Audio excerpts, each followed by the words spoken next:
Bonjour à tout le monde, salam alaikum à tous. Dans le cadre de notre université d'été que nous organisons à partir d'aujourd'hui jusqu'au 21 septembre, avec plusieurs thèmes et plusieurs spécialités, nous avons le plaisir et l'honneur de démarrer avec l'hémodialyse et les néphrologues, notre premier événement dédié aux néphrologues et qui touche une thématique centrale qui est la prévention contre les infections associées aux soins dans le New Normal. On parle maintenant de la nouvelle normalité, cas des centres de l'hémodialyse.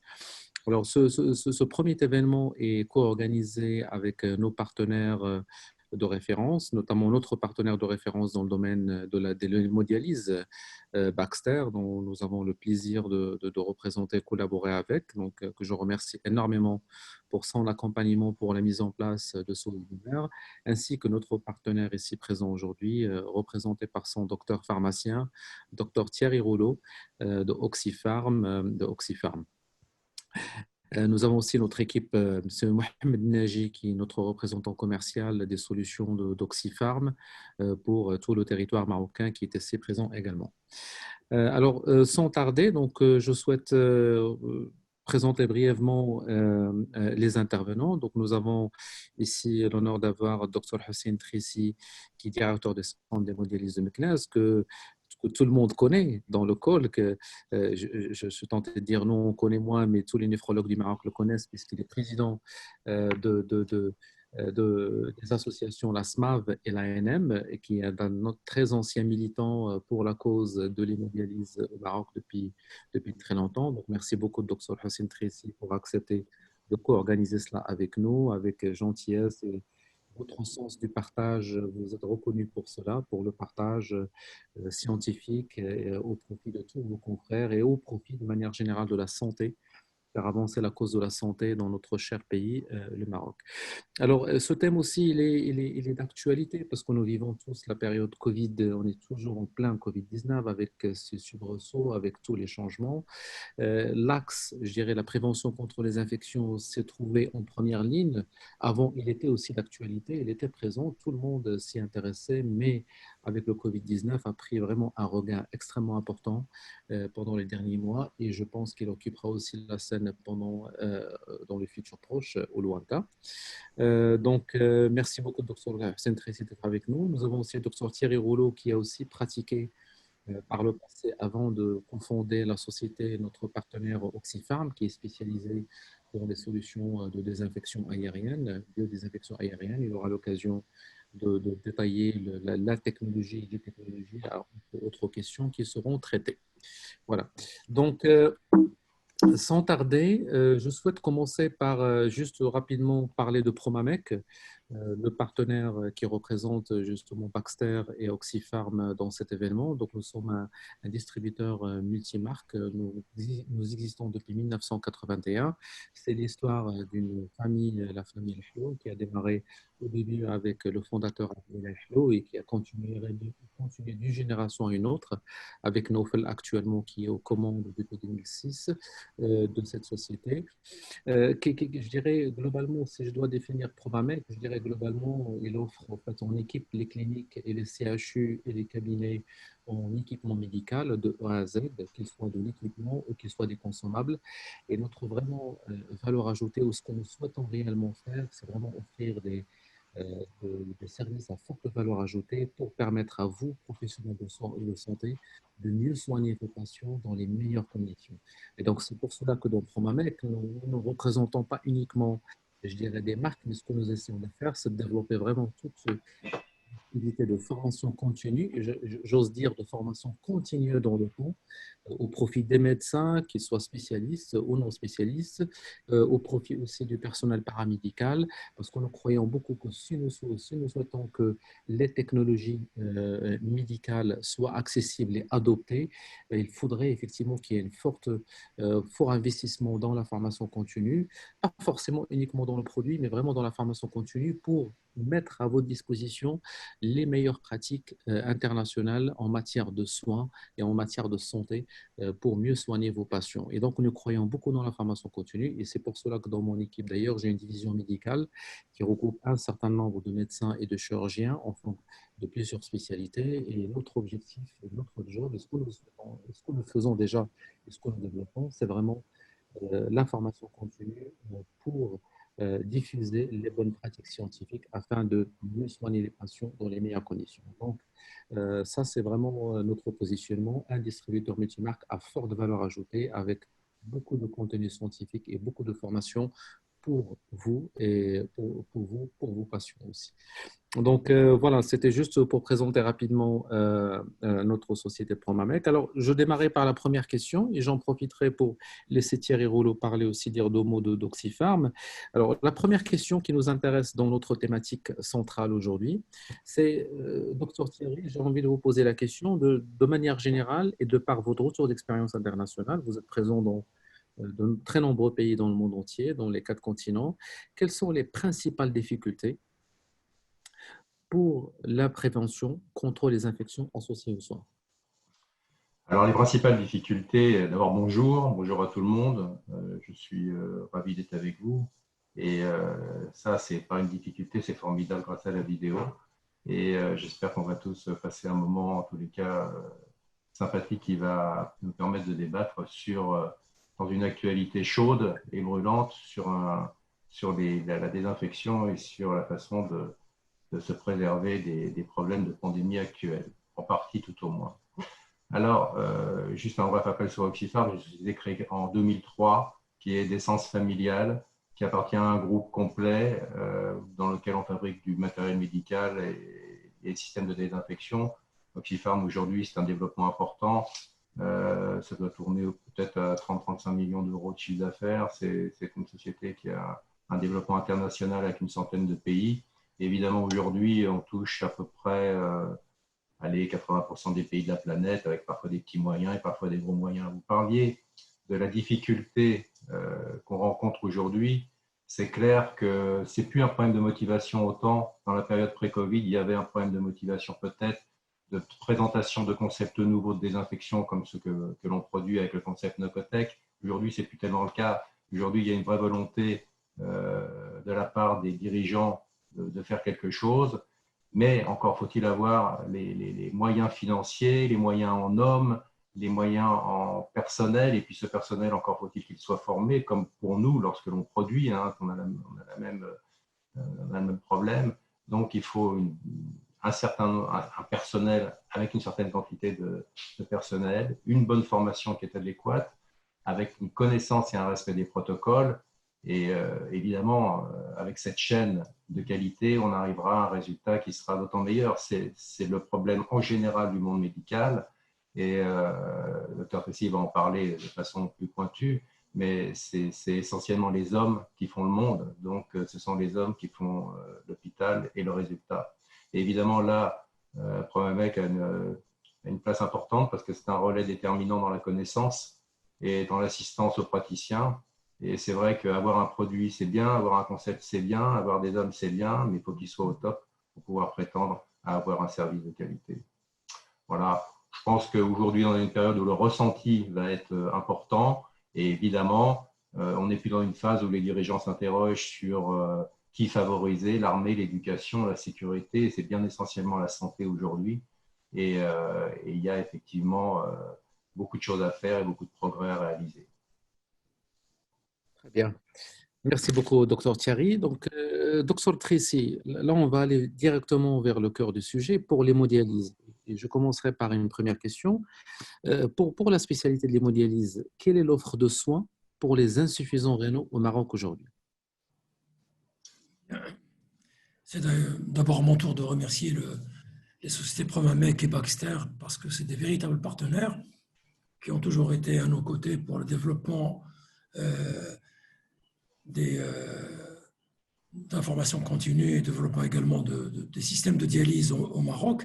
Et ça nous a permis quand même d'accéder à d'autres technologies qui sont très innovantes en dialyse et en hémodinfiltration, d'une part, et également Je remercie également la société Oxypharm avec laquelle moi, je travaille depuis fort longtemps parce que j'utilise les produits de désinfection qui sont d'Oxypharm, qui sont d'excellente qualité. Donc, en ce qui concerne l'offre de soins au Maroc, c'est une offre de soins qui est maintenant généralisée sur tout le territoire du Maroc. Vous voyez très bien sur la diapo, ça concerne pratiquement 33 000 malades qui sont actuellement en épuration extra-rénale. Le chiffre doit être augmenté parce que ce sont des données de la Société marocaine de néphrologie de février 2020. Vous savez que pendant cette période-là, malheureusement, le travail n'a pas pu être fait. Ce sera probablement fait vers la fin de l'année. Ces 33 000 malades sont répartis sur tout le territoire, dans 372 centres de dialyse. On est probablement beaucoup plus près de 400 centres de dialyse maintenant que de 372. Et l'incidence de la maladie rénale chronique au Maroc, c'est une augmentation de 4 200 malades par an, dans lesquels il y a 40% de diabétiques qui arrivent malheureusement en dialyse. Et si on regarde, si vous voulez, la progression de la prévalence sur plusieurs années maintenant, depuis pratiquement 2013-2014, nous sommes à 8% d'augmentation par an. Donc, c'est-à-dire que nous avons 3 200 malades de plus chaque année, 3 200, 3 400 malades de plus chaque année en épuration extra-rénale qui sont pris en charge en dialyse. Pour les enfants de moins de 18 ans, nous n'avons que 450 patients qui sont essentiellement en dialyse péritonéale. Nous avons, du fait de la typologie de nos malades, une faible mortalité par rapport aux autres pays, parce que nous avons juste une mortalité, je dirais juste, en fait, nous déplorons bien sûr cette mortalité qui est de 4 à 6% de mortalité annuelle, alors qu'elle est de 11 à 15% dans les pays du Nord et jusqu'à 25% en Amérique. Donc, vous voyez, nous avons quand même des moyennes d'âge de malades en dialyse qui sont de 54 ans et l'accès des malades d'incident en dialyse est de 49 ans.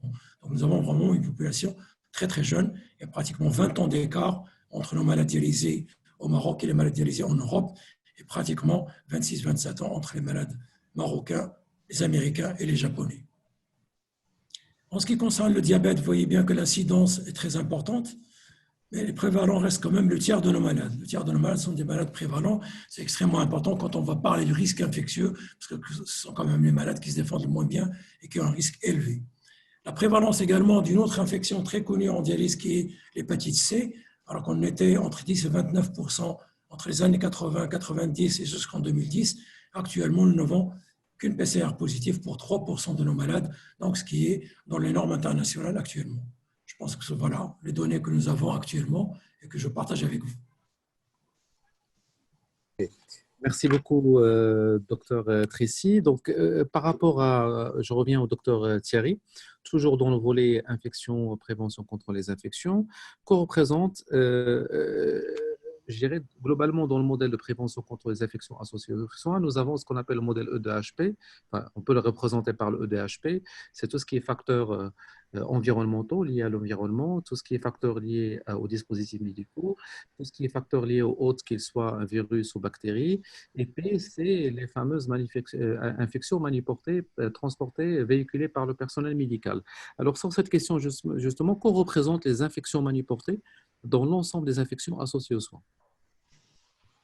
Alors évidemment, chaque département va avoir des statistiques qui vont être différentes. Je vais essayer d'amener une statistique globale plutôt que par département, par hôpital, par clinique, par centre de soins. Il faut savoir que si je prends la France, que je connais mieux, dans tous les cas, dans les statistiques, il y a à peu près 1 million de personnes contaminées par an. Il y a 60 millions d'habitants, 65 millions d'habitants, 1 million de personnes contaminées par an par une infection nosocomiale. Elles peuvent être autogènes, c'est-à-dire que le patient peut se contaminer lui-même. Par exemple, une bactérie intestinale, si elle s'échappait sur une opération, peut contaminer par une fuite le reste de l'organisme. Mais évidemment, on parle ici de contamination exogène, c'est-à-dire que des contaminations d'un soignant à un patient, ce qui est le cas en règle générale. Lors d'un soin hospitalier, une ouverture cutanée qui entraîne une infection parce qu'un soignant aura nettoyé précédemment un patient qui aura eu un clostridium, staph ou autre, et l'aura placé malencontreusement sur la plaie d'un autre patient. Et cette contamination exogène génère aujourd'hui 1 million de personnes contaminées à l'hôpital en France. Il faut savoir qu'il y a 5% d'infections nosocomiales à la sortie de l'hôpital. Et ça entraîne aujourd'hui, en tout cas dans la statistique de l'année dernière, à peu près 7 000 décès. Il y a 650 000 décès par an en France. Il y a 7 000 décès d'infections nosocomiales, ce qui représente 2 fois plus de décès que d'accidents de la route, que de personnes décédées d'accidents de la route. C'est énorme, hein, les conséquences sont importantes. Évidemment, ces personnes sont immunodéprimées parfois, donc ça accentue le trait, mais c'est évidemment non négligeable. Très bien, par rapport aux chiffres effectivement français. Donc, ça reste non négligeable. Et si on y va justement sur, on prend une étude de cas, un sang d'hémodialyse type, docteur Drissi, quel risque nosocomial, d'où ça vient ce risque nosocomial, parmi les 4 variables dont on a parlé, pour un centre d'hémodialyse? Oui, vraiment, le sang d'hémodialyse est l'exemple type vraiment du risque nosocomial.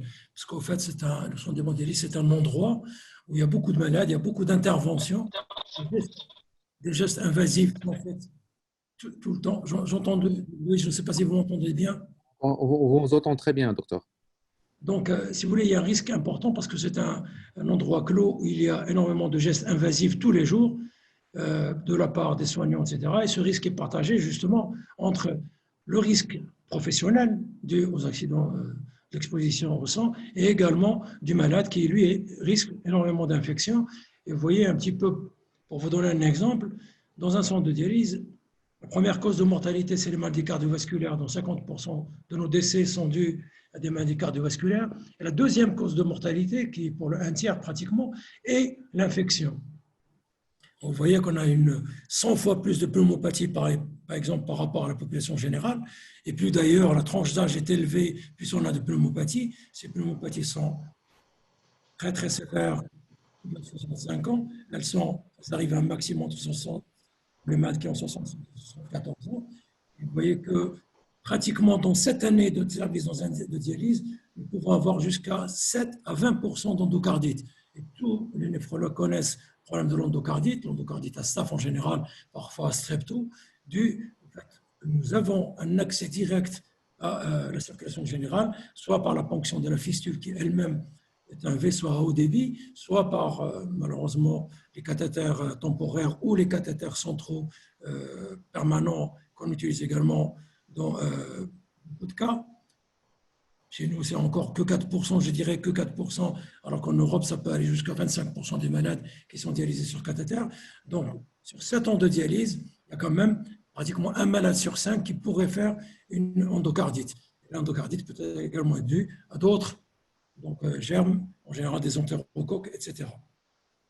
Le gros volet de l'infection nosocomiale chez nous, c'est essentiellement les contaminations virales.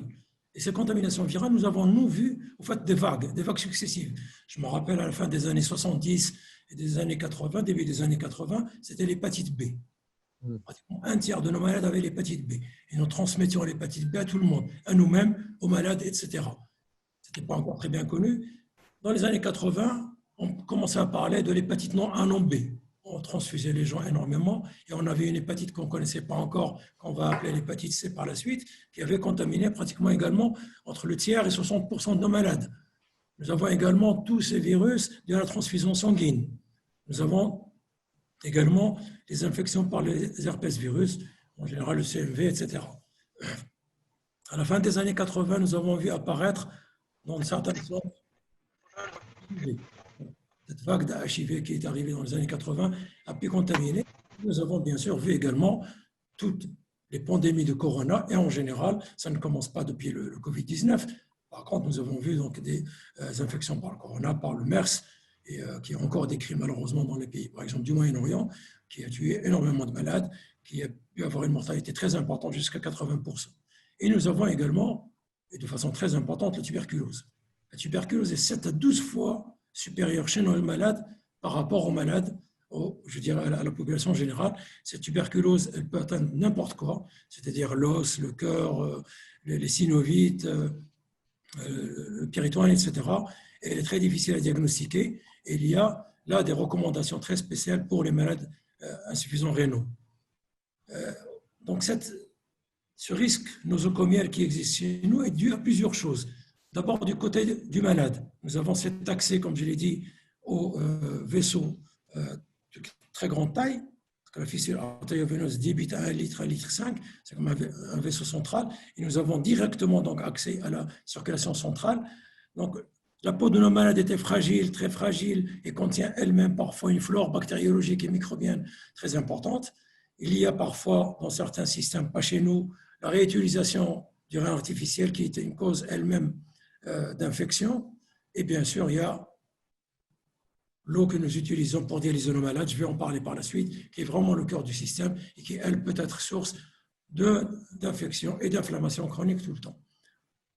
Donc, de ce côté-là du malade, donc, on peut améliorer ce risque infectieux en optimisant bien sûr l'utilisation de la fistule avec des protocoles et des procédures écrites.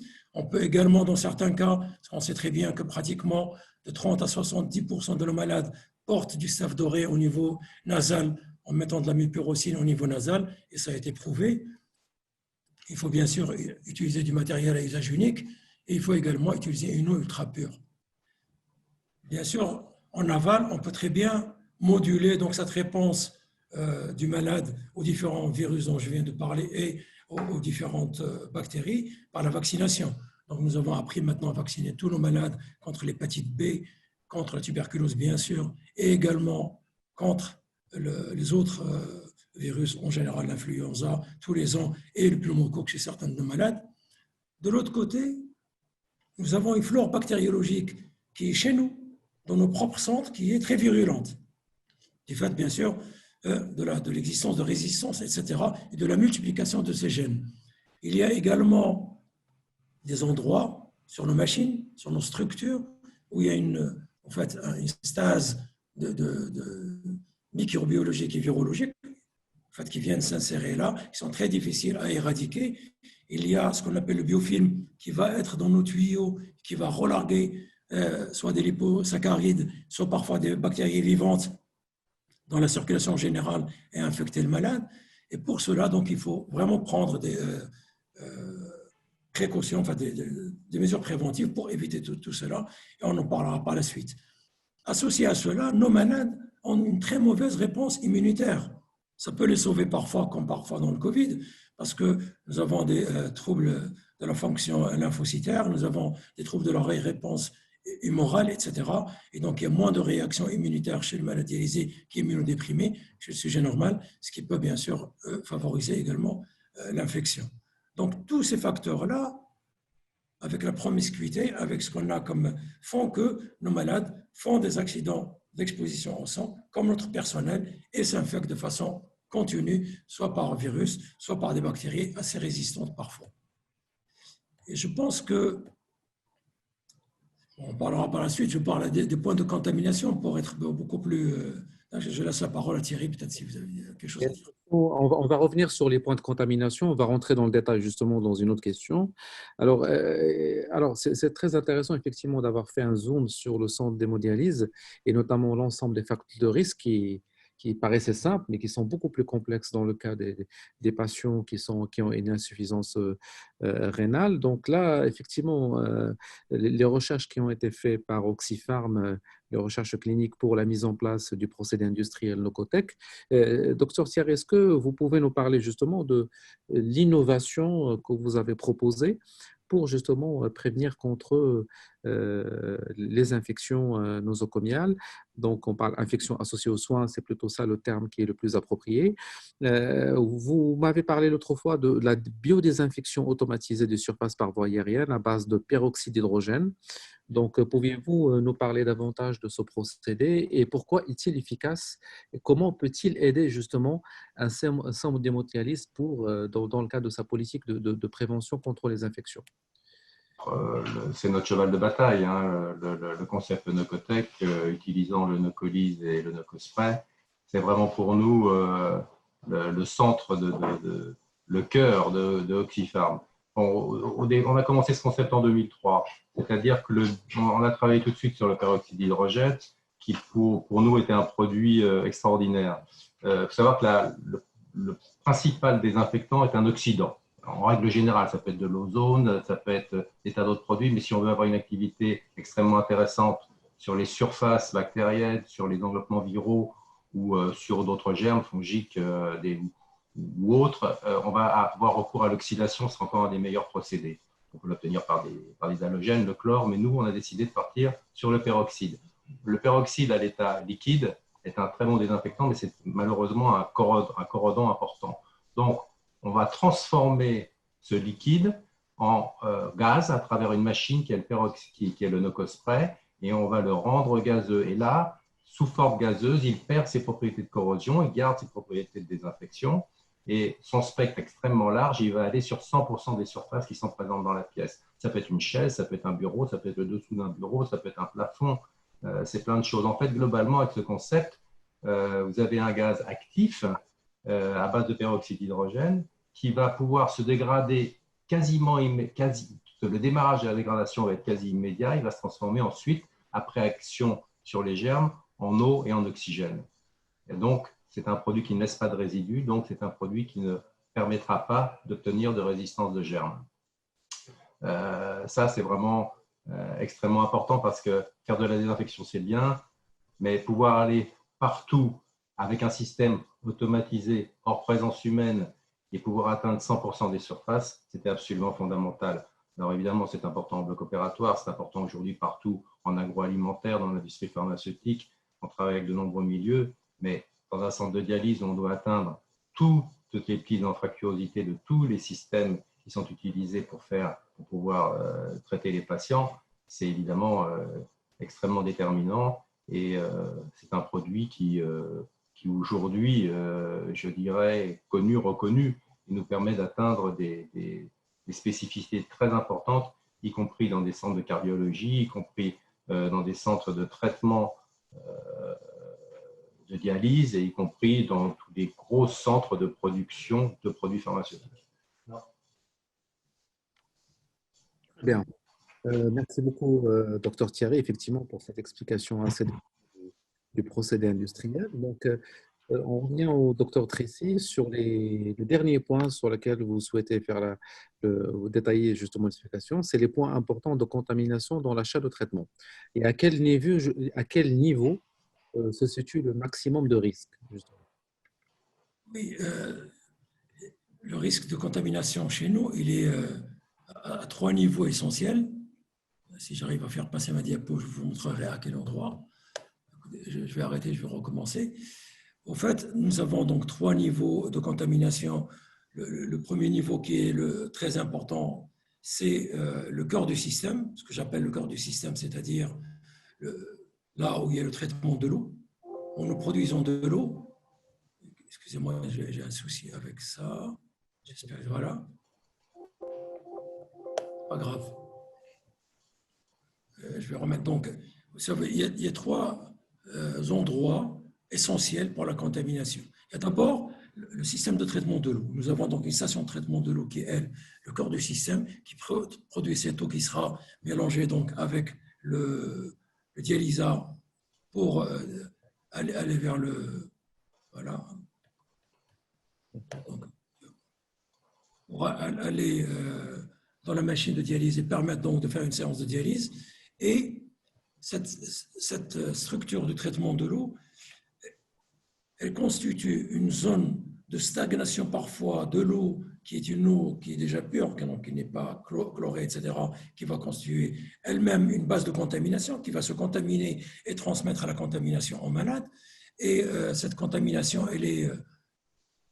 vous devez peut-être arrêter de partager, comme ça je pourrais partager peut-être mes diapos. Regardez bien. Très bien, on voit bien le diapo. Voilà, très bien. Juste descendez un peu en bas. Non, c'est pas celui-là que je voulais vous montrer, parce que, voilà, c'est ça. Voilà. On voit bien. Voilà. Bon, ça, il faudrait arrêter de partager celui-là pour peut-être passer à un autre. Là, vous voyez comme ça. Très bien, parfait. Bon, ben, écoutez, je suis désolé. Il faut le laisser juste tel qu'il est dans le même format et on le voit bien. Pas besoin. Oui. Voilà. Voilà, comme ça, c'est parfait. Vous pouvez laisser comme ça, elle est visible. On va augmenter un petit peu la résolution ici. Voilà. Et donc, ce traitement d'eau doit être fait vraiment dans une conception très particulière, qui est d'ailleurs codifiée maintenant. C'est-à-dire qu'il ne faut pas qu'il y ait de stagnation, de ligne de stagnation. Il ne faut pas qu'il y ait un endroit où ce qu'on appelle un bras mort, où l'eau va tourner, etc. Et il faut que le flux de l'eau qui passe, l'eau ultrapure qui passe, doit être laminaire, il doit passer à plus d'un mètre seconde pour qu'il n'y ait pas de stase. Et là, il faut absolument qu'il y ait une instauration d'une démarche qualité avec des protocoles bien écrits et des protocoles qui sont respectés pour éviter la contamination et donc la constitution du biofilm à cet endroit-là. Et pour cela, il faut absolument qu'il y ait une stérilisation. La seule chose qui est dans les normes internationales, la stérilisation chaleur qui est faite quotidiennement, qui permet donc une désinfection totale de cette boucle et qui permet d'éviter donc l'infection.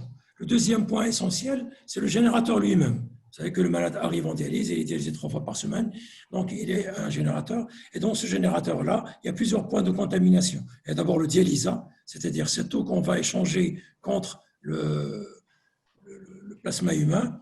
Et ce dialysat peut être lui-même contaminé par le fait qu'il est stagné, par exemple c'est du bicarbonate en liquide, ou quand on le mélange avec l'eau qui vient de la station d'eau. Le malade peut être infecté par le soignant lui-même, parce que le geste invasif qui doit être fait par le soignant doit être également codifié, fait dans des règles d'asepsie qui doivent être vraiment rigoureux et codifiés. Et le patient lui-même, avant d'être sur un lit ou d'être sur un fauteuil, doit avoir une hygiène propre, doit se laver sa fistule, doit se nettoyer. Donc, ce sont des points extrêmement importants où l'infection est au sommet de la chaîne, si vous voulez, de l'infection à ce niveau-là. Au moment du branchement du malade, là, au moment où on va piquer le malade, on va le contaminer. Et au moment également de pique, on peut le contaminer. Donc, il faut que la formation du soignant, que l'information du soignant, que les protocoles écrits doivent être bien codifiés, bien suivis. Le troisième point, bien sûr, c'est l'environnement total du malade. Donc, ce patient dans un environnement avec des chaises, avec des tables, avec des fauteuils, avec de la clim, etc. Et tout cet environnement-là peut être lui-même porteur d'antigènes. Et on connaît dans certains centres de dialyse, des contaminations massives aux légionella, on connaît des contaminations massives de maladies dialysées à d'autres germes beaucoup plus virulents. Et pour cela, il y a des normes également à respecter. Et ça, par exemple, c'est un petit peu les normes, parce qu'on va parler certainement du Covid. J'entends beaucoup de bruit. Donc, du Covid, en fait, la conception des locaux elle-même va permettre déjà une baisse de la contamination. C'est l'éloignement, bien sûr, des lits, ce que la Société marocaine de néphrologie a proposé pour contrecarrer le Covid, c'est-à-dire au moins 2 mètres, sinon 1,5 mètre minimum avec une séparation. Il faut qu'il y ait une surface minimale par lit, par exemple de 10 à 12 mètres carrés, et il faut qu'il y ait un nettoyage des locaux, des chaises, etc., après chaque malade. Et à chaque malade, quand il part, il faut bien sûr stériliser la machine. Cette stérilisation doit répondre à des normes qui sont données par le fabricant, qui doivent être validées, mais il faut également nettoyer, désinfecter les lieux, dépoussiérer, etc. Et ça, bien sûr, il faut le faire également avec des produits qui ont été validés. Et une fois le malade parti, toute la salle, si vous voulez, tout le compartiment là où les malades sont dialysés doivent être stérilisés de façon générale. C'est là où rentre justement l'aérosolisation par certains types de produits comme le peroxyde d'hydrogène. Et donc, tous ces moyens-là doivent être bien codifiés, bien protocolisés dans un centre de dialyse pour éviter justement l'infection du nosocomial. En fait. Voilà un petit peu, je ne sais pas si j'ai répondu à votre question.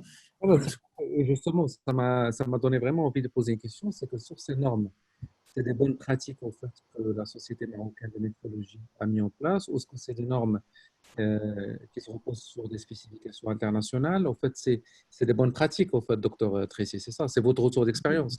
Absolument. Vous voulez, le Société marocaine de néphrologie a mis en place des des recommandations nationales d'abord pour l'infection. Il y a, si vous voulez, 7 recommandations nationales sur l'infection par le HCV, par le HBV, par la tuberculose, par les autres infections nosocomiales. Et donc, toutes ces recommandations sont très précises, ont été faites à la sortie des recommandations en 2011.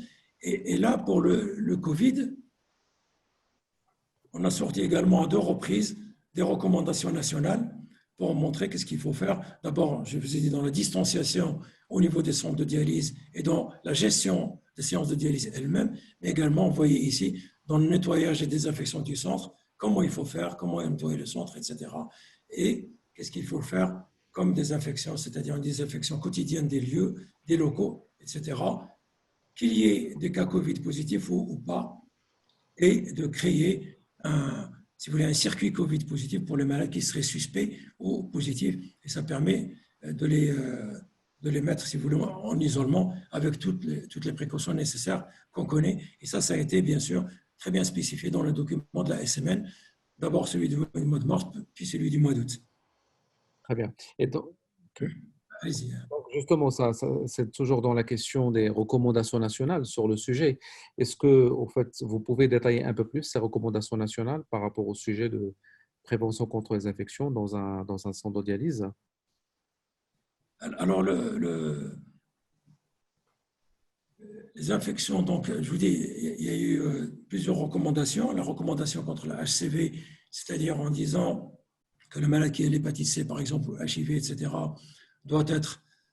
ne peut pas être isolé, mais doit être dans une machine avec une infirmière à côté, etc., mais peut être dialysé en centre en prenant les précautions d'hygiène nécessaires, les hygiènes de base, dans lesquelles, bien sûr, il y a le lavage des mains, il y a l'utilisation des produits hydroalcooliques, la stérilisation correcte du générateur et des surfaces qui sont à côté, avec les différents stérilisants qui doivent tous être validés, que ce soit l'ammonium quaternaire, que ce soit l'éthanol ou les produits hydroalcooliques, etc., que chaque générateur, chaque fabricant a ses propres notions ses propres protocoles de stérilisation. Et bien sûr, le nettoyage, le détartrage, la désinfection et la démulsification. Tous ces protocoles pour chaque générateur ont été validés. Et donc, il faut bien suivre cette validation.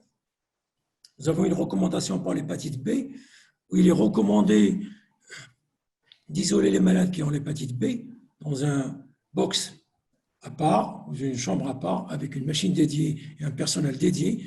Pourquoi? Parce que l'hépatite B est très contagieuse et la portabilité, si vous voulez, de l'hépatite B est extrêmement importante, parce qu'on sait maintenant que le virus B peut rester jusqu'à 7 jours vivant sur les surfaces qui sont inertes, et donc il peut être manuporté d'un malade à l'autre. Donc là, il y a une isolation spécifique. Il y a également maintenant la recommandation sur le Covid-19 où il faut également dialyser le malade en isolement tout seul avec les précautions nécessaires qu'on sait, avec l'habillage qu'on sait et les précautions qu'on connaît, et la stérilisation de toutes ces salles-là, que ce soit l'hépatite B ou le Covid-19. Après le passage des malades, il faut stériliser la salle, bien sûr nettoyer, stériliser les surfaces et stériliser l'air, etc. Donc tout ça, ça a été spécifié dans les recommandations nationales et c'est assez précis. Voilà. Et justement, et ça m'a, au fur, je dirais, l'appétit vient en mangeant, comme on dit. Là, quand vous parlez effectivement, je trouve ce travail extraordinaire que la SMN réalise pour les néphrologues. Et j'ai envie de dire, cet effort justement extraordinaire pendant cette période de Covid-19, est-ce que vous pensez, Dr Tracy, que globalement, je dirais, les acteurs de la santé continueront à adopter les bonnes pratiques indépendamment de Covid-19 pour faire face à tous les risques, toutes les infections associées aux soins qui peuvent apparaître, actuelles ou à venir? Vous pensez qu'il y a un... Comme dans les recommandations nationales, nous avons 7 recommandations nationales dans lesquelles il y a cette histoire de désinfection des locaux. La désinfection des locaux, bien sûr, il y a l'hygiène de base, il y a la désinfection des locaux.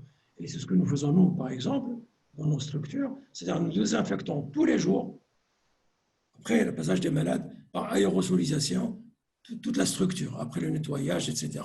des sols.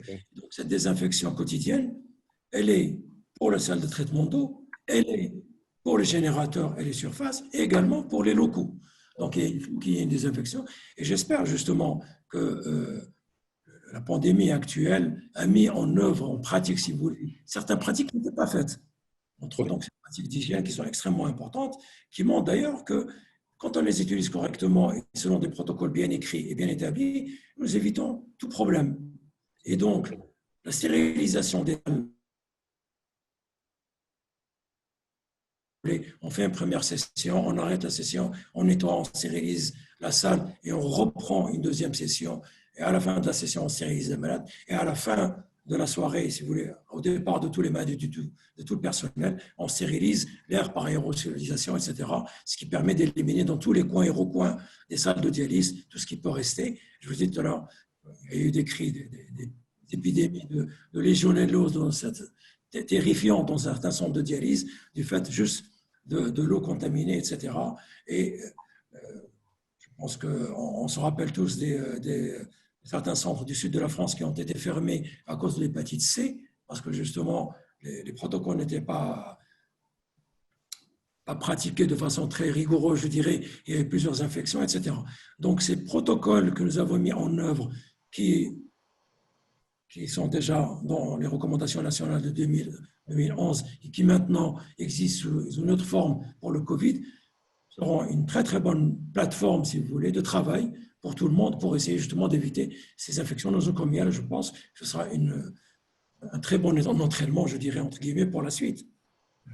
Excellent, docteur. Et justement, nous terminons avant d'ouvrir la session de questions-réponses pour les collègues qui sont connectés. Alors, docteur Thierry, par rapport à l'innovation Nocotec que vous avez mis en place, quelles sont les bonnes pratiques pour mieux utiliser la solution Nocotec et mieux prévenir les infections associées aux soins? D'abord, le docteur Tessi a parfaitement exprimé les solutions qu'il fallait apporter lors du traitement d'un centre de dialyse ou même en général au niveau hospitalier. Il a insisté sur un point extrêmement important qui est le nettoyage. En priorité, il n'y a pas de désinfection sans nettoyage, ça n'existe pas. Donc, il faut nettoyer ce qu'on peut nettoyer, ce qu'on voit, appliquer les protocoles comme il le dit, parce que c'est essentiel. Si les gens suivent des protocoles, ils arrivent à trouver une solution. Ici, vous voyez une courbe qui a été établie sur un traitement quotidien sur des très très faibles doses de produits utilisés dans une pièce. On s'aperçoit que sur une pièce très contaminée, ça avait été fait avec du Clostridium difficile. C'était pour Santé Canada lors de l'enregistrement au Canada. Cette étude avait été faite. Et on voit que dès qu'on arrive à un niveau de germe où on frôle presque la stérilité, on peut maintenir ce niveau simplement avec des toutes petites applications une fois par jour. C'est-à-dire que ce qui a été souligné c'est que le soir, après avoir nettoyé et traité la pièce avec un système d'aérosolisation comme le Nocospray, qui nous donne un gaz extrêmement actif et qui va sur 100% des surfaces, on arrive à obtenir un résultat. Je ne voudrais pas trop m'étendre, mais globalement, le but, il y a une phrase qu'on exprime souvent chez nous, c'est de dire qu'on transforme une cuisine en bloc opératoire en 2 heures. C'est assez vrai, mais ce n'est pas le but. Encore faut-il avoir nettoyé, avoir fait son travail, avoir suivi les protocoles, avoir été efficace, avoir une formation de personnel. C'est extrêmement fondamental. Et là, on obtiendra le résultat. Et là, on pourra avoir une activité complémentaire. Je cite en dernier lieu ce que l'on a, nous, c'est-à-dire qu'on a parlé effectivement du centre d'hémodialyse et en général des centres hospitaliers, mais quand le personnel de maintenance récupère une machine pour la réparer, il faut aussi que cette machine, dans les protocoles et dans les normes, soit désinfectée. Et on voit de plus en plus, même au niveau hospitalier, chez les hôpitaux qui ont leur propre centre de maintenance, ils ont des pièces dédiées à la désinfection des machines avant intervention des techniciens pour pouvoir justement prévenir les techniciens de toute infection et toute contamination. Donc, voilà un peu à quoi ça sert. Donc, on a des chambres de désinfection et notamment avec le Covid, qui est ma dernière anecdote, on a pu voir avec le manque de masques de nombreux praticiens qui restérilisaient leurs masques dans des pièces, des petites pièces dédiées à la désinfection, y compris les blouses, y compris les surblouses, y compris les coiffes. C'était absolument incroyable.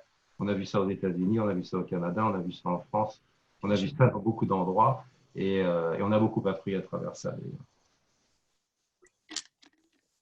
Parfait. Merci beaucoup, docteur Thierry, pour cette explication, ainsi que docteur Tracy pour les tous les détails et les réponses qui ont été apportées aux différentes questions. Donc, maintenant, je souhaite ouvrir la parenthèse à tous les collègues pour que vous puissiez poser les questions. Donc, nous avons une première question qui est arrivée. Donc, vous avez le bouton Q&A, question and answers en bas. Vous pouvez poser directement la question, l'écrire. Donc, déjà, on peut démarrer avec une première question de M. Tahar Hazzaz qui parle de faut-il recommander le cathéter tunnelisé en dialyse pour éviter les infections et quelle est la meilleure action à faire suite à une infection du cathéter? Moi, docteur Tracy, vous avez parlé du cathé, de problématique des cathés périphériques et centraux. Y a-t-il des infections moins graves que d'autres? Voilà. Donc, docteur Tracy, c'est pour vous. Oui, voilà.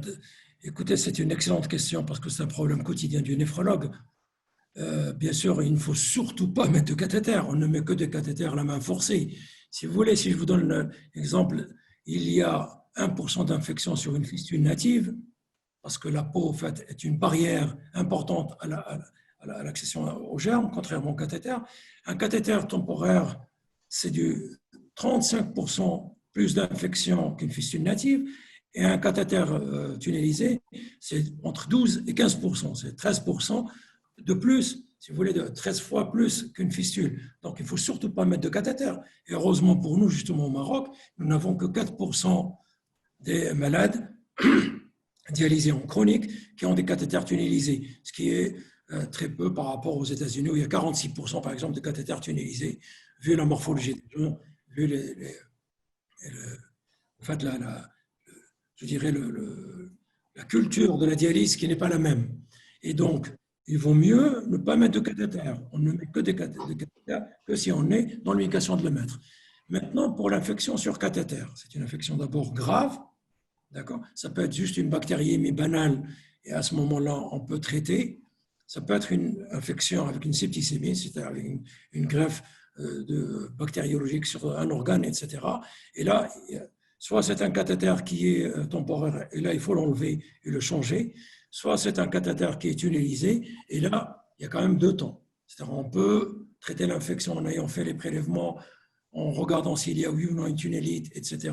Et on peut essayer de traiter pour ne pas justement perdre cette voie d'abord qui est parfois essentielle et indispensable. Sinon, si on ne peut pas, on est obligé également de changer ce cathéter tunnelisé. Donc, une des seules solutions, c'est justement de l'enlever et de mettre un autre cathéter sur un autre côté tout en continuant le traitement. Je n'ai pas voulu alourdir tout à l'heure la réponse sur les infections nosocomiales. Justement, dans la prévention des infections nosocomiales, il y a quelque chose qu'il faut éviter de prescrire. L'argamanu, c'est l'avant-coup. Vous savez très bien que nous avons énormément dans cette infection sur cathéter, c'est pratiquement de 50% jusqu'à 70% du staph qui est métis-sensible en général et qui est sensible à l'avant-coup, sur lequel elle est très efficace. Quand on commence à utiliser l'avant-coup de façon, je dirais, inconsidérée, on peut maintenant se retrouver avec mais justement des staph et des entérocoques et des streptodés et des cocci-gram positifs qui sont résistants à l'avant-coup. Donc, il faut vraiment utiliser l'avant-coup, l'utiliser de façon à bon escient et de façon cohérente. Et donc, pour résumer, fistule first, d'abord fistule, après greffon, après cathéter tunnelisé et à la fin, voilà, cathéter temporaire. Voilà. Alors, merci beaucoup, docteur, pour la réponse. C'est excellent, assez détaillé. Y a-t-il d'autres questions dans l'audience? Vous pouvez les écrire sur le côté. Okay. Ah, je pense que c'était... Là, peut-être qu'il faut leur ouvrir les micros pour les gens. Je pense que les néphrologues sont... Il y a beaucoup de choses qui les intéressent dans ce qu'on a dit. Okay. Alors, on va essayer de voir... Essayez d'ouvrir les micros. Ok, donc,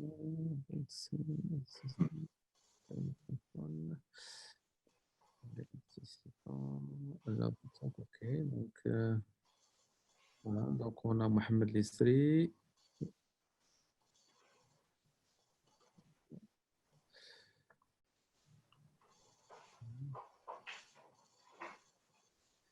Donc là, je permets au fur et à mesure. Si vous permettez, je réponds au professeur Baïhia qui pose la question sur les différents types de masques pour éviter le Covid-19. Dans les recommandations que nous avons faites à la Société marocaine de néphrologie, nous avons d'abord parlé des systèmes de désinfection. Ce sont des systèmes de désinfection qui ont été proposés par le CDC. Et le CDC avait, sur la base de l'EPA, c'est-à-dire l'Agence de la protection de l'environnement américaine, émis un certain nombre de produits non toxiques, les virucides, sporicides, etc. Et c'est ce premier tableau que nous avions mis en mars 2020. Ça, c'est pour l'histoire des stérilisants. Qu'est-ce qu'il faut utiliser, quel type d'alcool, quel type de produit, etc. Bien sûr, dans tout ça, il y avait tous les types de produits, les ammonium quaternaires, le glutaraldéhyde, etc. Et donc, nous avons mis ce tableau parce que c'était vraiment quelque chose de très pratique sur lequel le CDC avait donné un avis favorable. Maintenant, pour les masques, nous avons plusieurs types de masques. Nous avons les masques dits chirurgicaux, qui sont une protection à N95, c'est-à-dire qui protègent ne protège pas celui qui le porte, mais celui qui est en face. Donc, il retient à 95% le jet de germes, si vous voulez, etc. Il y a ce qu'on appelle FFP2. Et, les masques. Il y a trop de bruit, je ne sais pas. Il y a quelqu'un qui parle en même temps que moi. Parce que j'ai ouvert les micros, donc. Je parle trop là. Alors, j'ai ouvert tous les micros, je vous confirme. Alors, les masques FFP2, ce sont des masques qui protègent pratiquement à 99% celui qui les porte et celui qui est en face. Bien sûr, il y a une différence entre le masque FFP2 respirant et non respirant. Le masque FFP2 respirant. Docteur Monet, vous pouvez fermer votre micro peut-être? Pratiquer une activité physique adaptée. Consultable sur mieuxdansmesbaskets-contre-le-cancer.fr et disponible en pharmacie. Biogarant, chaque jour, agit pour la santé. Quelqu'un qui parle, je ne sais pas qui. Okay. Je viens de mettre en mute plusieurs micros. Ah, très bien. Et donc, les masques FFP2 protègent donc, des deux côtés à 99%. Il paraît, donc il y a eu un dernier papier dans JAMA il y a une dizaine de jours, que les masques respirants sont moins efficaces que les masques non respirants. Bien sûr, la mise en place de ce masque doit être tout à fait, comment dire, englobante et doit être étanche. Et il y a bien sûr encore plus les masques FFP3 qui sont vraiment des masques extrêmement étanches du fait de la différence entre les FFP2 et les FFP3, c'est que dans l'étanchéité, il est beaucoup plus protégé avec une espèce de plastique, si vous voulez, ou de matériaux qui se collent contre le visage et qui permet vraiment aucun passage de l'air extérieur. Donc, nous, pour nous protéger, je pense aux soignants, aux médecins, etc., c'est de mettre constamment des FFP2.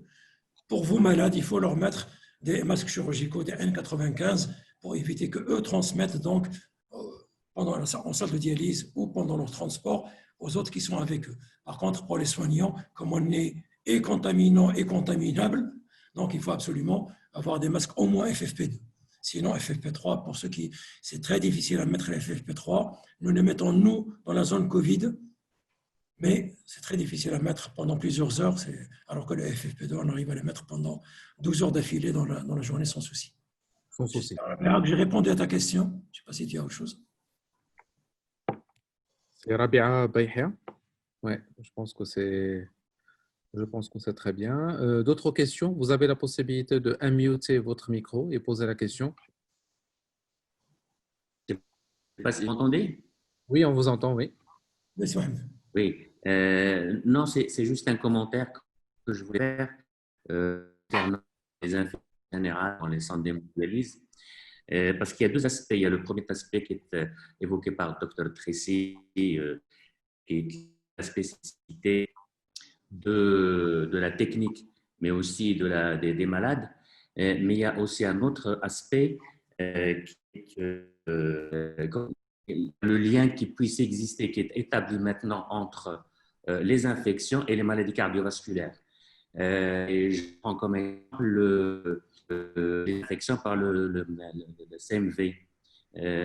On sait que maintenant, dans les maladies inflammatoires en général, chez la population générale, il existe entre les CMV et les complications cardiovasculaires, car le CMV, indirectement, il joue un rôle dans la pathogénie de la cardiovasculaire. Et donc, ça, un premier aspect. Le deuxième, c'est aussi le CMV dans la résistance à la réponse au vaccin. Et donc, nous, on avait regardé ici à Marrakech le nombre de séroprévalence de CMV chez les hémodialysés. On trouvait 89% des cas. Excusez-moi, si Mohamed, on t'entend très mal. Est-ce que tu peux changer de… On t'entend… J'ai du mal parce que la parole est… J'ai écrit la question, enfin le commentaire, je l'ai écrit, mais je ne sais pas s'il est parti ou pas. Comment vous voyez en écrit? Tu écris en bas là, question-réponse. Oui, oui, j'ai écrit, c'est pas dans conversation, c'est ça? Oui, non, pas, oui, converser aussi, tu peux écrire. Mais Mais c'est pas parti la question. Je résume, bon, je vais dire ce que c'est moi, même voulais dire. Et je connais. Voilà, Donc, je voulais juste en dehors de l'aspect que Dr Tracy a évoqué, il y a des infections dans les centres d'hémodialyse, l'aspect qui est spécifique à la clinique et à des malades, et l'aspect qui est le lien qui existe entre les infections virales, et notamment le CMV, et la maladie vasculaire. On sait qu'il existe un lien pathogénique, c'est-à-dire que le CMV joue un rôle dans la pathogénie de la maladie cardiovasculaire, directement par le CD4, CD28 nul. Et donc, ça, c'est l'aspect. On a regardé à Marrakech le nombre de séropositivités de CMV, elle était à 99% des cas. Alors, je me demande que tous les dialyse de CMV positifs dans leur centre. C'est ma première question, ma première remarque. Et la deuxième, c'est le lien aussi qui puisse exister entre les aussi dans la résistance à la réponse au vaccin, et notamment la vaccination contre l'hépatite B. Vous m'entendez? oui, oui. Donc, c'est Mohamed, il parle bien de la relation qui existe entre les virus herpès et les propriétés profibrosantes et qui ont une atteinte cardiovasculaire en fait, qui augmente le risque cardiovasculaire de façon importante. Ça a été noté, mais je pense que on ne connaît pas très bien quelle est la pathogénie, probablement par justement etc. C'est probable. Et, par contre, moi, comme tu le sais, tu m'avais demandé de regarder sur le CMV et la résistance à la vaccination. Nous n'avions pas retrouvé ce genre de… Nous avons la vaccination qui était efficace chez nos malades et nous n'avons pas énormément de CMV. Par contre, ce que je voudrais, moi, je ne sais pas si… est là, le professeur Bahia.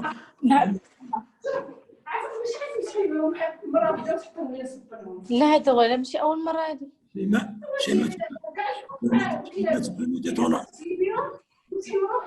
أقسم لك بلادي ثالث مرة. juste Voilà. C'est bon, j'ai mis en mute tous les restes. Voilà, exactement. Je pense que soit le professeur Mdani, soit le professeur Bahia peuvent nous dire, est-ce que justement, comme ils voient les maladies qu'ils font tous, avant de les greffer le CMV, est-ce qu'il y a justement cette particularité je pense que la prévalence était de 98 ou 99% à Marrakech. Et je sais que Marrakech, c'est toujours un cluster pour n'importe quoi. Donc, il faudrait regarder est-ce que les malades de Rabat et de Casa ont la même chose. Chez nous, c'est moins important que cela. Ouais. Est-ce qu'on fait le diagnostic, mon ami? Je sais bien. Voilà, non, mais on connaît les yeux. C'est pas. Je peux parler? Oui, très bien, allez-y, docteur. La connexion est très mal, j'entends pas très bien. On vous entend très bien, docteur, hein. Ah, non, je dis maintenant quand même qu'il y a un lien par au fait, le CMV, c'est la réactivation par la pression d'une population particulière de sites, c'est les CD4+, CD28 nuls. Et on sait que cette population elle est cytotoxique pour les cellules, pour l'opium et pour le myocarde. Donc, on connaît à peu près la physiopathologie. Mais c'est-à-dire, moi, ce que je voulais savoir, est-ce qu'on d'ailleurs, pour la greffe, rarement on a trouvé un hémodialysé qui est CMV négatif.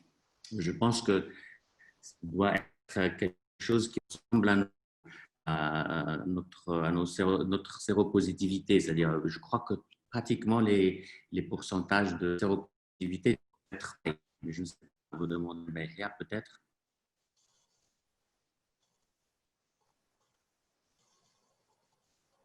Allô, docteur Tracy, on ne vous entend plus? Non, non, moi j'attendais que le professeur Behia réagisse. Oui, je suis tout à fait d'accord avec les hypothèses que propose Simon Mdisseri. Donc, bien sûr, c'est très bien. Et là, justement, pour éviter ces infections herpès dans les salles de dialyse, je pense que la désinfection des salles de dialyse après chaque séance, au moins le soir, est une étape importante. Parce que justement, ce sont des virus qui restent suspendus dans les gouttelettes, dans l'air, et on n'arrive pas à les avoir. Et c'est comme ça qu'on contamine tous nos malades. Donc, je pense que c'est aussi une raison de plus pour justement, en fait, stériliser nos salles, quoi. Alors justement, docteur Bouahi, il a écrit le commentaire. Donc, nous avons des CMG négatifs, IGF négatifs, 20%. Euh, D'accord. Donc, donc, il y a une autre question ça c'est une autre recommandation de la Société marocaine de néphrologie pour le transfert, enfin, le départ des malades d'une ville à l'autre au cours de la pandémie actuellement. Donc, en fait, la recommandation était très, très claire. Il faut éviter que nos malades se déplacent. Ça, c'est un point extrêmement important. Bien sûr, il y a toujours des cas où les malades doivent se déplacer pour une raison ou pour une autre. Là, il y a deux solutions. Soit le malade, avant de se déplacer, fasse un test Covid avant de changer de centre, soit en arrivant au centre où il va aller, le test Covid doit être fait, ou au moins le malade doit être dialysé en isolement en attendant d'avoir un test Covid. Donc, il ne faut surtout pas que les malades soient redialysés avec les autres dans les mêmes endroits. Donc, ça a été très clair dans la dernière recommandation de la Société marocaine de néphrologie. très bien, parfait. Parfait. Y a-t-il d'autres questions? Je voudrais juste amener une précision sur les virus parce que bon, c'est très intéressant l'interaction d'un virus ou d'une bactérie sur l'apparition d'une maladie. On voit aujourd'hui, on associe pas mal de cancers à l'apparition de formes bactériennes. Je parle de l'hélicobactère dans l'estomac ou autre ailleurs, et on relie de plus en plus les affections à un germe. Ça peut être un virus, hein, ça peut être une bactérie, ça peut être une mycobactérie, et ça peut être un bactériophage parfois, de façon curieuse, mais c'est quelque chose de très important de pouvoir éradiquer les virus présents, parce qu'un virus, ce n'est pas quelque chose de difficile à détruire. Une fois qu'il a intégré l'organisme, tous ici, vous le savez parfaitement, il va intégrer un génome cellulaire. Et ça, évidemment, ça va rester presque à vie dans certains cas. Ça permet une empreinte, ça permet une reconnaissance, ça permet aussi quelque part d'acquérir sûrement une immunité cachée, même quand les diagnostics sérologiques ne laissent plus apparaître d'anticorps. Mais en tous les cas, dans la mesure où que ce soit des virus à ARN messager, à ADN, enveloppés, pas enveloppés, peu importe, gros, petits, ils sont en général faciles à détruire. Donc, il faut faire quelque chose. Un virus, on n'est pas dans le cas d'une bactérie qui se divise par scissiparité. On ne va pas utiliser d'antibiotiques pour ça. Donc, la seule chose qu'on peut faire, c'est les traiter par le nettoyage et par la désinfection. J'ai une petite chose sur le nettoyage. On peut utiliser des tensioactifs pour faire du nettoyage. On peut utiliser aussi la vapeur. Et je recommande à pas mal de services de s'intéresser à la vapeur, parce que c'est quand même un produit qui est bio, qui a une activité immédiate et qui permet qui a une tensioactivité parfaite, hein, à 100 degrés. L'eau a la même tensioactivité, a plus de tensioactivité qu'une eau additionnée d'un tensioactif. Et je recommande à beaucoup de s'intéresser aussi à ces process de nettoyage et de pré-désinfection. Très bien. Merci beaucoup. Je pense Ça que me permet justement de sauter sur l'occasion pour dire que, justement, pour la désinfection et de la salle de traitement d'eau et de nos machines, vraiment le procédé qui a été validé, etc., c'est du thermochimique. C'est voilà. vraiment la chaleur. Donc ça, c'est vraiment le sommet de la sûreté, je dirais. Donc, c'est écologique, c'est biodégradable, c'est tout ce que Voilà. vous voulez. Et donc, ça permet une désinfection totale. Oui, c'est Voilà. sûr. Je suis d'accord. très bien, merci beaucoup. Donc, nous avons une précision et une question toujours de Dr Mohamed Lisri qui parle de est-ce qu'on connaît la séroprévalence du CMV chez l'HD? Et nous avons une autre question de Dr Lotfi. Euh, donc, je ne sais pas, peut-être Dr Tracy, par rapport à la précision de Dr Lisri, est-ce que vous pouvez y répondre? Moi, nous n'avons malheureusement, tu sais très bien, nous n'avons pas de prévalence chez nous au Maroc, mais chez les malades greffés, c'est du 20% chez les malades qui sont pré-greffe, c'est du 20%. Donc, parce que maintenant, il faudrait peut-être qu'on regarde sur 3 ou 4 grands sites au Maroc pour avoir cette donnée-là. Je ne sais pas si Tariq est là également, ou qui pourrait nous donner peut-être leurs données, mais voilà. Donc, probablement aux alentours de 20% de prévalence. Et nous avons une question de Dr Lotfi Idrissi, donc, qui parle de est-ce qu'on peut dialyser avec un dialyseur high flux, tout en sachant que notre salle de traitement d'eau est chimique et avec des machines dotées. Absolument. Bien sûr, donc le lac le plus ultra, si vous voulez, la recommandation, c'est d'avoir une salle avec une stérilisation chaleur quotidienne, etc. Bien sûr, si nous avons de la double osmose, on peut très bien dialyser les malades avec des high flux en ayant bien sûr des machines avec des ultrafiltres, en sachant que les ultrafiltres ont été changés, etc., de façon régulière selon les protocoles du fabricant. Et donc, surtout, sur les machines qui font de l'HDF, c'est dans les machines qui ont une double filtration, et sur le dialysa et sur l'eau, là, il n'y a aucun souci pour dialyser. Maintenant, sur des machines qui n'ont qu'un seul ultrafiltre, là, il faut vraiment regarder, est-ce que la salle de traitement doit être stérilisée toutes les semaines, avec quel produit, est-ce que le temps de stase est réglementaire, est-ce que le rinçage est réglementaire, est-ce qu'on a fait des tests de désinfection par la suite, etc. Et là, moi, je dirais plutôt, il faut être très regardant, si vous voulez, très circonspect dans ce cas-là. Par contre, si vous avez des machines avec une double filtration et vous avez une salle d'eau avec une double osmose, même s'il n'y a pas de stérilisation chaleur, là, il n'y a pas de souci, je pense qu'on peut le faire sans souci. Bien. Merci beaucoup, Dr Tracy, Dr Thierry. Est-ce qu'il y a d'autres questions? Alors, je pense on a dépassé un petit peu le temps qui était prévu pour le webinaire. On s'attendait à cela, hein, on s'attendait un petit peu à cela. En tout cas, merci beaucoup, Dr Tracy, Dr Thierry Rouleau, pour votre excellente prestation et cet super échange avec les collègues néphrologues ici présents. Donc, je tenais à vous remercier beaucoup durant la préparation ou pendant l'animation de cette séance, pour votre générosité et sens du partage. Nous vous ferons un email avec une mini présentation, avec effectivement les coordonnées aussi les contacts intéressants au sein de Provamec, si vous souhaitez effectivement avoir plus d'informations sur nos solutions et la technologie Nocotec et les solutions de désinfection, biodésinfection aérienne, Nocotec Oxypharm. Et de M. Mohamed Naji, qui est ici actuellement avec nous dans le webinaire et à votre disposition.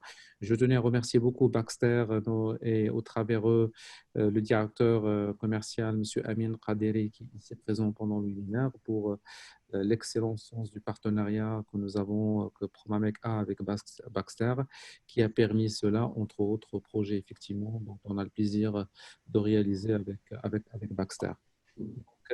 Merci beaucoup à tous et je vous souhaite un bon courage, en tout cas un message particulier pour tous les personnels de santé marocains pendant cette période extrêmement difficile pour notre pays. En tout cas, bravo pour tout ce que vous faites pour la prévention contre les infections ou carrément contribuer à sauver aussi des vies. Nous vivons une période particulière et je pense que le Maroc et le peuple marocain a vu, justement, aperçu tout l'engagement et le sens du sacrifice qui a été justement démontré par tout le personnel de santé, qu'il soit médecin, spécialiste ou personnel paramédical. Et donc, ça a vraiment remis au centre du pays l'intérêt de la santé pour notre pays. effectivement, un peuple qui est bien soigné et bien éduqué, ben, c'est un peuple qui est épanoui, qui est beaucoup plus heureux et qui regarde l'avenir avec optimisme. En tout cas, merci beaucoup à tous d'être présents, à tous les participants qui se sont joints à nous. Donc, euh, à bientôt, j'espère. Merci et à bientôt. Au revoir. Merci à tous. À bientôt. Au revoir. À bientôt, au revoir. Merci beaucoup.